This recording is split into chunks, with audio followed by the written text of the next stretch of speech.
I know this title sounds clickbaity, but I promise it's not. The moment I was able to grasp this idea was the moment that I was able to better manage the overall concept of lighting. This is all sort of stuff that I've talked about here and there in videos, but I wanted to put it together into one concise video for you. The cinematic lighting cheat code. And the second that I tell you this, you're gonna start seeing it in literally every single movie, every single TV show, and music video that you watch from here on out. The cheat code is to put your subject between your main light source and your camera. You might have heard this being described as backlighting, shooting shadow side, upstage lighting. It's all the same thing. By putting our subject between our light source and our camera, we are backlighting our scene, our frame, which is going to give us that buzzword cinematic lighting that we all want. There's a reason why we all keep saying cinematic when we want our stuff to look cinematic, because movies are cinematic, and there's a reason we love the way that movies look. Movies, when you're watching them, the frames that you're looking at have a ton of depth to them. So another way to think about a cinematic image is an image that has a lot of depth to it. So at the end of the day, your audience is watching your videos on a two-dimensional screen. So your job as a cinematographer is to create a three-dimensional world that your audience can live in through a two-dimensional forum.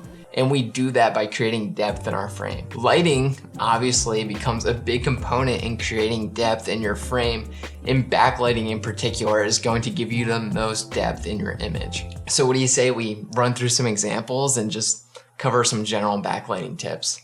First off, I want to start outside because using the sun and using natural light outdoors is the most basic and frequent situation I've found myself filming in the past few years. Hopefully the wind noise isn't too much. For some reason, it's so windy today. So our first setup, we're using the lovely Anna Chado Ortiz as our subject, and she's going to be between our old friend Ray Baker, the sun, and old reliable Canon C200. It's because Anna is between our camera and the sun. It's causing her to be backlit, getting nice alternating patterns of light and dark. You can see here, light, dark, light, dark. Now in this frame, I'm making sure that my sun is just outside the right side of the frame because I don't want the actual physical sun in the frame because it's so bright. Doesn't matter what your camera is, it's not gonna be able to keep up. The dynamic range isn't gonna be able to keep up with a hot sun. And what you're gonna find with your sun being in frame is blown out highlights, information that you're not gonna be able to get back. So definitely in my close-ups, I wanna make sure the sun's not actually in frame. Got some nice clouds rolling in, so everything's changing on me. So a huge backlight tip right now is that you wanna always make sure that you're setting your exposure for the sky. The most beginner thing that you can do is blow out the highlights in your sky. So why we want to focus on the sky and not our subject is because we can't control how bright or how dark the sky is, but we can control how bright or dark or how much light is going to be on our subject. So right now, when you're looking at this image of Anna, you might be thinking to yourself that her face is just a little bit too dark for what we want, especially if you're not shooting like a run and gun documentary, something moody, you're shooting like a narrative thing and you want to get a little more light on the face. What we want to do is try to wrap that sunlight around.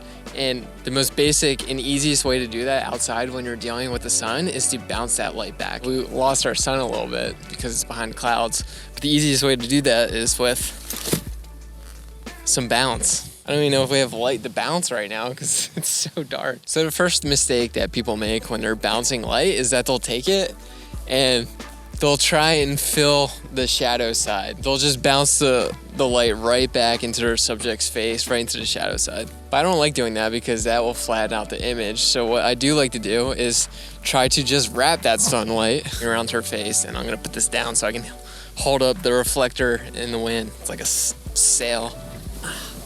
Gotta find it. A little gold wrap going. This usually works better when you have direct sunlight, but kind of lost our sun for the day. Honestly, when I'm shooting something documentary, something a little more run and gun, on the fly, I don't really spend time to wrap the light. I usually don't really mind if my images look a little moodier and have higher contrast ratios, so it's all preference. If you're filming indoors and you want to wrap light, it's easy to just use a standard film light because you now have the luxury of house power and you're also not trying to compete with direct sunlight. So in this interior daylight scene, I'm the subject and I'm between my camera and our main light source, which is the window behind me. The whole scene is backlit by the window. We're getting nice depth from the alternating light and dark patterns, and I'm also balanced my highlights for the window here. I'm not blowing out this window. We're not losing information. Then I'm using the Aputure 300X with the Aputure softbox to wrap that window light around my face to brighten up my face. You wanna make sure your wrap light is just out of frame, but just natural enough to look like it's kind of the window that's lighting up my face here. See how we're getting that nice pattern of light to dark to light to dark to light. We have multiple alternating patterns, which is giving us that depth. But if we were to flip this around and our whole image was being front lit by this window, now that we're front lit our image is much flatter. As you can see, all we have is light and dark. There's no alternating pattern. We have way less depth here. Now, instead of our subject, me in this case, being in the middle, our camera is now in the middle, and it goes light source, camera, subject in. It looks terrible. This has to be one of the top 5 most uncomfortable positions I've ever filmed one of these in. It's the same setup over and over. Here in this night interior, we have our main light source being this lamp back here, and we can't control the intensity of the light. It's not a dimmer switch, so it's out of my control. So I want to make sure that I set my exposure to make sure that the lamp is balanced and that it's not overexposed and we're not losing information or highlights back there. And then again, me being the subject, I'm between the camera and the light source, with the light source behind me causing a backlit scene.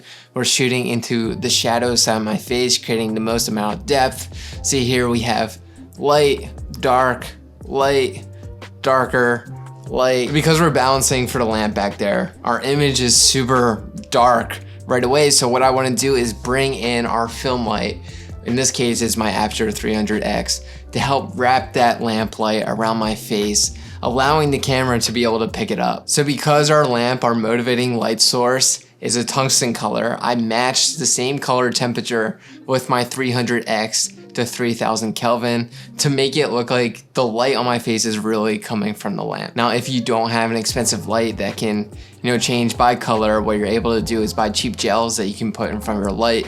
CTO, which stands for color temperature orange, and you'll just put that right over your light and you'll get a nice tungsten look and feel. Obviously, I'm just showing examples, but if you wanted to, take extra steps and you wanted to make sure, the light coming from my wrap light isn't bouncing all over the place, you can set up flags, you can put on like some kind of egg crate on top of it, whatever you need to do to control the light from spilling all over the place. But just for the sake of example, I'm not going to set all that up. Just to prove that this formula is in pretty much every single movie, TV show, whatever you've ever seen, I'm just going to do some examples on some popular shows and movies. First one, we got Game of Thrones. We got our girl Daenerys and our boy Jon Snow. Huge window light sources, subjects between our light source and our camera, which is down here, scenes being backlit. Then when we go to our close-up, we know that that light source is over here motivating. So what they probably did was bring in their own light to wrap that light around Jon Snow's face, getting that nice shadow side look, ton of depth, dark, light, dark, light. We got camera here, we got Jon Snow here, we have our light source here. So although it's not perfectly linear, it's still the subject is between the camera and our light source. It doesn't always have to be perfectly, one in line with the other. In fact, most close-ups aren't gonna have that linear function. They're gonna be a little offset like this. I know the last season of Game of Thrones takes a lot of heat, but from a cinematography perspective.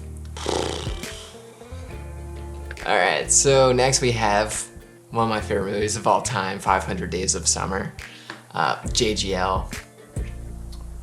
I love JGL, my guy. Here, same thing, wide shot, big old light source, the window, sun just out frame so it's not blowing out our highlights. Our subjects are between our camera and our light source. Then when we go in for our close-up, I'm sure they brought in their own light to wrap that window light around Summer's face. So getting that nice shadow side, we have light, dark, light, dark, light, dark, repeating patterns of light and dark that are gonna give us those layers of depth to our image. Look at her smiling. How can you not smile when you're sitting across from JGL, that soft smile?